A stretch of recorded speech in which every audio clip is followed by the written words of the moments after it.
आप ऐसे डाइवर्जन में जा रहे हो, अलग अलग टीचर से पढ़ना, बैचेस से पढ़ना, बुक से पढ़ना और यूट्यूब वीडियोस देख के उनसे हर एक नीट एस्पायरेंट की चुल ये होती है। हेलो एवरीवन, तो अगर आपने थंबनेल देख के इस वीडियो में एंटर किया है तो आपका पक्का बैकलॉग बना होगा। तो आज की इस वीडियो में मैं बताऊंगा कि मैंने अपना बैकलॉग कैसे कंप्लीट किया। और अभी का अगर मैं अपना प्रोग्रेस बताऊं तो मेरे फिजिक्स में बस 2 चैप्टर छूटे हुए हैं, 2 भी नहीं कहूंगा, 1.5 चैप्टर कहूंगा, क्योंकि वर्क एनर्जी एंड पावर शुरू ही हुआ है उसमें।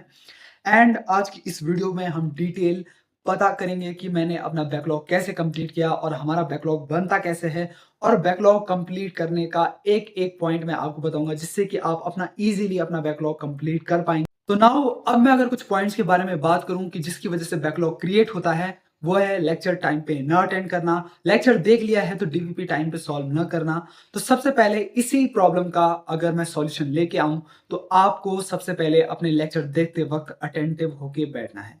तो हम अपने लेक्चर के दौरान एक्टिव कैसे रह सकते हैं वो मैं आपको इस वीडियो में बताऊंगा अभी। क्योंकि जैसे कि मेरा भी पहले पहले जो मैंने मिस्टेक्स करी थी 2026 के पेपर, नीट के पेपर के लिए, वो मैं आपको बताऊंगा। क्योंकि शुरुआत में मेरा भी मन नहीं लगता था लेक्चर देखने का। तो सबसे पहले हाउ टू, मतलब लेक्चर देखते हुए मन कैसे लगे भाई पढ़ाई में, कि उस टाइम पे मैं एक्टिवली उस लेक्चर को अटेंड कर पाऊं। तो सबसे पहला फॉर्मूला है कि आपको अपने हाथ में एक पेन और एक कॉपी रखनी है, और जो भी टीचर पढ़ा रहा है, वेदर वो बायो का टीचर हो, वो फिजिक्स का टीचर हो, वो केमिस्ट्री का टीचर हो, आपको हर एक बात को लिखना है। अगर आप उस लेक्चर की हर एक बात को लिखेंगे, एंड सबसे पहले तो उसको लिखना ही रफ कॉपी में है, एंड देन उसको फेयर करना है। क्योंकि इससे होगा क्या कि आपने जो जो पढ़ा होगा तो आपको उसका एक एक पॉइंट याद रहेगा। क्योंकि जो मैंने पर्सनली फॉलो किया था, कि मेरा भी मन नहीं लगता था पहले पहले पढ़ने में, क्योंकि मैंने सबसे पहले फिजिकल केमिस्ट्री से अपनी नीट 2027 की प्रिपरेशन शुरू करी थी। तो उससे हुआ क्या कि मैंने हर एक बात लिखनी शुरू कर दी, और जो क्वेश्चन मुझे नहीं समझ में आता था उसको मैं फिर से देखता था। अगर कॉन्सेप्ट ही समझ में नहीं आया तो उसको मैं फिर से देखता था। लेकिन कुछ लोग इसे बोलेंगे भाई ये तो गधा मजदूरी हो गई। भाई ये गधा मजदूरी नहीं है, क्योंकि अगर आपको अभी स्टार्ट करना है तो यही फॉर्मूला आपको अप्रूव करना पड़ेगा। क्योंकि इसी फॉर्मूले की वजह से आपका जो लेक्चर देखने में मन है वो लगेगा, और आपको हर एक बात को लिखना है। क्योंकि जब हम किसी बात को लिखते हैं ना, तो हमारा ब्रेन एक्टिव हो जाता है अपने आप ऑटोमेटिकली। तो जो मेन रीजन है तो वो यही है। अब मैं बात करूंगा अपने सेकंड रीजन की ओर, कि जिसकी वजह से बैकलॉग क्रिएट हो जाता है। तो सेकंड रीजन है अलग अलग टीचर से पढ़ना, बैचेस से पढ़ना, बुक से पढ़ना, और यूट्यूब वीडियोस देख के उनसे इंस्पायर होके अलग बैच खरीदना, और वीडियो यूट्यूब वीडियोस देख के अलग अलग, मतलब आपका ऐसे में क्या होगा, आप ऐसे डाइवर्जन में जा रहे हो। ठीक है, इससे होगा क्या कि आप सबसे पहले इस बैच से पढ़ रहे थे, फिर इस बैच से पढ़ रहे थे, फिर इस बैच से 3 बैच से पढ़ोगे। ऐसे में होगा क्या कि आपका जो बैकलॉग है वो और ज्यादा क्रिएट होगा। आपके माइंड में एक जाल सा बन जाएगा, और आप ये डिसीजन नहीं ले पाओगे कि मुझे आखिरकार किस बैच से पढ़ना है। तो सबसे पहले आपको फर्स्ट ये डिसीजन लेना है कि मुझे किस बैच से पढ़ना है। क्योंकि मैंने सबसे पहले ही अपना बैच ले लिया था अप्रैल या अप्रैल के महीने में। तो मैंने फर्स्ट ये डिसाइड कर लिया था कि मैं जो अपना लेक्चर्स है वो मैं देखना शुरू करूंगा। जो यकीन 2027 का जो फर्स्ट बैच होगा, मैं उससे अपनी प्रिपरेशन नहीं तो 2027 के लिए प्रिपेयर करूंगा। तो सबसे पहले मैंने यही डिसीजन लिया था। एंड जैसे जैसे शुरुआत में लेक्चर शुरू होने लगे तो मेरा भी मन नहीं करता था पढ़ने के लिए। लेकिन मैंने किया क्या कि जो टीचर लिखाता था मैं उस हर एक बात को लिखता था। क्योंकि एक ये बात आप अपने माइंड में रखना कि आपके जो स्मॉल स्मॉल स्टेप्स है ना भाई, वो एक बिग अचीवमेंट को की तरफ बढ़ती जाएंगी। और आपको अभी इसका फर्क नहीं दिखाई देगा, क्योंकि मुझे वो फर्क बेसिकली दिखाई दिया है। इसीलिए मैं आपके साथ ये बात शेयर कर रहा हूं, और इसीलिए मैं इस बात पे एम्फेसाइज कर रहा हूं कि आपको हर एक बात को नोट करना है।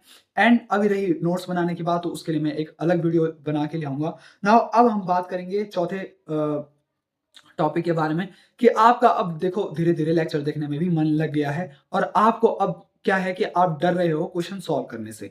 तो देखो सबसे पहले बात, डरना नहीं है। क्योंकि सबसे बड़ा डर वो है आपका नीट में सिलेक्शन ना होना। ठीक है, तो इसलिए हमको इस बात से नहीं डरना है कि मेरे कोई क्वेश्चन गलत चले जाएंगे। देखो परफेक्ट कोई भी नहीं होता है। अगर आप इस बात से डर रहे हो कि मेरे क्वेश्चंस गलत चले जाएंगे और मेरे मार्क्स कम आ जाएंगे, तो वो बहुत ही बेकार और भद्दा सोच रहे हो आप। क्योंकि इस बात को सोच के बैठो भाई कि अगर मेरे नीट में मेन क्वेश्चन गलत नहीं होना चाहिए, है ना, तो इसलिए आप उस जो क्वेश्चन तुम्हारे वहां गलत होंगे उससे अच्छा है आप डीपीपी सॉल्व कर लो। और उससे उससे होगा क्या कि आपके क्वेश्चन भी कम वो होगा कम गलत होंगे और आपका, क्योंकि अगर आपने उस डीपीपी या क्वेश्चंस को अगर आपने लेक्चर लेक्चर के दौरान अच्छे से एक्टिवली अटेंड किया है, सॉल्व किया है और आपका दिमाग वहां पे प्रेजेंट था, तो आप उस क्वेश्चन को इजीली कर लो। नाउ अब हम बात करेंगे नोट्स बनाने की और रिवीजन की। तो देखो भाई, क्योंकि अभी मैंने भी अपने नोट्स पर्सनली नहीं बनाए हैं, एंड इसके लिए आप कर क्या सकते हो कि जैसे ही आपके 4-5 चैप्टर कंप्लीट हो जाएंगे, उतने के बाद आप नोट्स और मॉड्यूल सॉल्व करना स्टार्ट कर सकते हैं, क्योंकि ये मैं पर्सनली फॉलो कर रहा हूँ। क्योंकि आलसीपना हर एक इंसान के अंदर होता है, तो आप आराम-आराम से भी अपना कर सकते हो, ठीक है? और रही बात रिवीजन करने की भाई आप आराम से बाद में कर सकते हो। 4-5 चैप्टर के आप जब आप लेक्चर समाप्त हो जाएँगे और डीपीपी आप सॉल्व कर लोगे, फिर आप आराम से अपना रिवीजन कर सकते। नाउ अब हम बात करेंगे अनरियलिस्टिक टाइम टेबल की। इससे होता क्या है भाई? सबसे पहले हर एक नीट एस्पायरेंट की चुल ये होती है कि वो सबसे पहले इतना बड़ा वो बना लेता है क्या टाइम टेबल, ठीक है? तो सबसे पहले आपको बड़े-बड़े टारगेट्स नहीं रखने हैं कि मुझे इतना ज़्यादा टारगेट रखना है कि मैं इतने घंटे पढ़ूँगा, 12 घंटे पढ़ूँगा, 15 घंटे पढ़ूँगा। तो ये बिल्कुल ही सरासर बेकार है एकदम एक हिसाब से, है ना? कि खुद के साथ मतलब खुद को चूतिया बनाना हो गया ये सीधी-सीधी बात। तो मेन बात ही क्या है कि आपको स्टार्टिंग में करना क्या है कि आप छोटे-छोटे गोल्स रख सकते हो। मैं क्या करता था शुरुआत में कि मैं आधा घंटे लेक्चर देख लेता था, 1 घंटे का लेक्चर देख लेता था। फिर जब मन किया फिर 1 घंटे का और देख लेता था। कभी-कभी मैं 2 घंटे का भी देख लेता था। कभी-कभी 2 लेक्चर भी देख लेता था तो 4 घंटे के लेक्चर हो जाते थे। तो कभी-कभी 3 लेक्चर भी देख लेता था और कभी-कभी एक ही सब्जेक्ट में 3-3 लेक्चर देख लेता था। तो ऐसे में आपकी ना रिदम पेस बनेगी एकदम, है ना? ऐसे में आपका मन लगेगा धीरे-धीरे पढ़ने में। जैसे-जैसे आपका धीरे-धीरे इंटरेस्ट आएगा। क्योंकि पढ़ाई एक ऐसी चीज़ है जिसमें कि किसी का मन नहीं करता और किसी का मन अगर एक बार कर गया तो वो पढ़ाई से हटेगा नहीं, है ना? तो इसीलिए अपना जो पेस है, वो रिदम है, वो आराम-आराम से बनाना है और आराम-आराम से आपका बनता जाएगा। क्योंकि मैं अभी पर्सनली जो मैंने फिज़िक्स का अपना बैकलॉग कंप्लीट किया था, क्योंकि मैं अभी उत्तरकाशी में था तो वहाँ पे मेरा बहुत ज़्यादा सॉरी फिज़िक्स का बैकलॉग बन रहा था। तो मैं ये सोच के आया था कि मैं अपने गाँव जाऊँगा, तो मैं सबसे पहले वहाँ पे अपना जो फिज़िक्स का बैकलॉग है वो कंप्लीट करूँगा। तो मैंने स यहाँ आके वही किया एंड अब मेरा बस एक चैप्टर रह रखा है, वो है लॉज़ ऑफ मोशन एंड उसको भी कंप्लीट करना है, आराम-आराम से कर दूँगा, क्योंकि कहीं की जल्दी नहीं है। एंड जो फिर रहा फिज़िकल केमिस्ट्री का मेरा ऑलमोस्ट कंप्लीट हो चुका है, क्योंकि वो उसमें बस अब ईज़ी-ईज़ी चैप्टर बचे हैं और बस उसमें डीपीपीज़ बची हैं। एंड नाउ अब एक बार पूरी फिज़िकल केमिस्ट्री मेरी कंप्लीट हो जाएगी, तो मैं उसके नोट्स एंड मॉड्यूल बनाना शुरू कर दूँगा। तो ये रहता है भाई कि एक टाइम टेबल को कैसे फ़ॉलो करना है, क्योंकि आप अगर स्टार्ट में छोटे-छोटे गोल्स बनाओगे ना, तो उससे होगा क्या कि आपका मन लगेगा। थोड़ा-थोड़ा करोगे ना आप, थोड़ा-थोड़ा करने से वो बोलते हैं ना कि एक-एक बूँद से पूरी गागर पूरा सागर भरता है ना? तो ऐसे ही आपको एक-एक बूँद मतलब थोड़ा-थोड़ा करके आपको कंप्लीट करना है, कहीं की जल्दी नहीं है। एंड जब आपकी पेस बन जाए तो उस दिन सीधा अगर मान लो आप आज आपका दिन बन गया, आज आपने मस्त सॉल्व कर लिया, तो उस दिन आप क्या कर सकते हो कि हाँ भाई 2-4 लेक्चर और लपेट दिए, 2-4 एमसीक्यूज़ और सॉल्व कर दिए, 2-4 डीपीपी और लगा ली, 2-4 और ऐसे-ऐसे में करके बाद में म्यूज़िक भी सुन सकते हो, आपका दिन का गोल अगर पूरा हो जाता है। एक्स्ट्रा करना चाहते हो, एक्स्ट्रा आपको लगता है कि आज थोड़ा और करना है, तो आप थोड़ा और भी कर सकते हो उसके लिए, ठीक है? तो ये बाकी आपकी चॉइस पे डिपेंड करता है। तो भाई ये थी आपकी फुल वीडियो। वीडियो अच्छी लगी है, लाइक कर देना, सब्सक्राइब कर देना एंड अगर आपको ऐसी वीडियोज़ चाहिए, तो आप बेल आइकन को भी वो जो भी है बजा सकते हो उसको।